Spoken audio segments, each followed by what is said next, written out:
دەم باش ژناوەن دانوچەیان برێس 23 کوردی ئەز ئەلەند شێخی ژوەرە کورتەنوچەیان پێشکەش بکەم. سالڤەگەرا کۆمکۆژیە هەلەفچە ئیرۆ لە هەموو باژارên کوردستانی هەولێر قامشلۆ دێرێک حسچە دهۆک سالڤەگەرا کۆمکۆژیە هەلەفچە هات ببیر ئانین.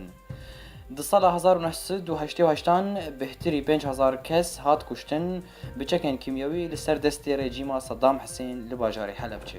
Serok Barzanî dibêje Serok Barzanî îro got di hevpeyvîna xwe li ser Sky News Erebiyê ku em ditirsin li ser rewşa Kurdên Sûriye ji ber ku rejîm û opozîsyon mafê wan nadiwan. Hêzên Asayîşa Qamişlo berê xwe didin navenda bajêr. Îro li Qamişlo hêzên Kurdî berê xwe dan balafirgeha Qamişlo û derdora wê dorpêç kirin û nêzî heştê leşger ji artêşa rejîmê girt. Şervanekî YPG jiyana xwe ji dest da. Şervanekî YPG bi navê Rodî Ebdilbaqî Revê ji Hisiça jiyana xwe ji dest da li Şeddadê di derbarê pevçûna di navbera YPG û Daişê. Serokê opozisyona Sûriyê Enes El Abde dibêje di zilalkirina xwe nû de ku federaliyet nebûwa ta dabeşkirina Sûriyê ye û ji mafê Kurdan e ku wê bixwazin.